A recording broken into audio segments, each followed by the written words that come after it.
Boksieri shqiptar Christian Prenga ka kërkuar falje te tifozët shqiptar pas humbjes që pësoi nga Anthony Joshua.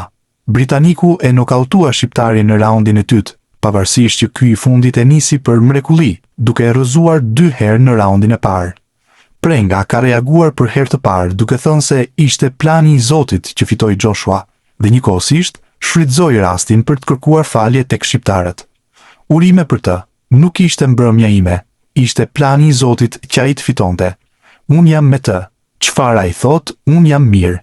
Mendova se mund ta bëja të njëjtën gjë edhe në raundin tjetër, por nuk ndodhi. Kisha vetëm 10% të tifozëve, por nëse do të ndodhte në Europë, ju premtoj se do të ishin 90% më shumë. Ajo që mund të them është, më falni të gjithë, nuk ju bëra krenar, por herës tjetër, shtoi ai. Ndërkohë, Joshua së shpejti do të përballet me Tyson Furyn.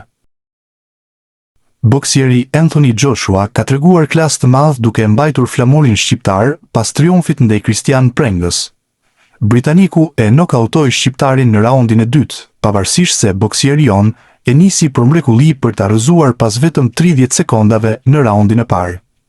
Megjithatë, me disa goditje të forta në raundin e dytë, Joshua si dha asnjë shans Prengës për të ngritur dhe vazhduar luftën. Sidoqoftë, menjëherë pas triumfit, Joshua kërkoi që ta festonte me flamurin shqiptar para tifozëve të tij. Ndërkohë, ai edhe përgëzoi Prengën për luftën e mirë, duke shtuar se do të ketë një të ardhme të mirë.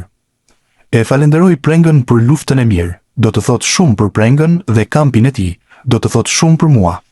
Prenga është djalë i fortë, ka një të ardhme të ndritur, është i fortë dhe më ka dhënë një test të mirë, por këtë që bëra unë e bëjnë kampionët, u shpreh ai pas meçit. Joshua gjithashtu konfirmoi se meçi i radhës do të jetë i shumë pritur ndaj ish kampionit të botës së peshave të rënda, Tyson Fury.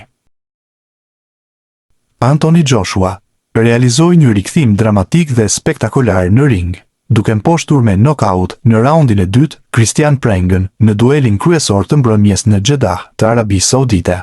Ndeshja nisi në mënyrën më të papritur të mundshme. Vetëm pak sekonda pas gongut hapës, Prenga goditi Joshuan me një uppercut të fuqishëm, duke e rrëzuar britanikun në dysheme. Joshua u ngrit, por gjatë pjesës së mbetur të raundit, duke i paqëndrueshëm, madje u lëkund edhe në fund të raundit, duke krijuar përshtypjen se boksieri shqiptar kishte kontrollin e plotë të meçit. Ishte një nga fillimet më të vështira në karrierën e Joshuas dhe një moment që habiti publiku në arenë dhe komentatorët britanik. Megjithatë, në raundin e dytë, Joshua ndryshoi tërësisht ritmin e përballjes. Ai filloi të përdorte më mirë grushtin për të fituar distancën, ndërsa kombinimet me të djaftën filluan të gjenin objektivin. Ndërsa Prenga u tërhoq dhe humbi iniciativën që kishte ndërtuar në raundin e parë, Joshua fitoi besim me çdo goditje të pastër.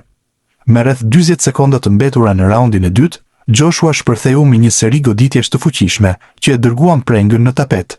Boksieri nga Mirdita nuk arriti të ngrihet brenda numërimit të gjyqtarit dhe ndeshja u ndërpre me fitore me knockout teknik për Anthony Joshua.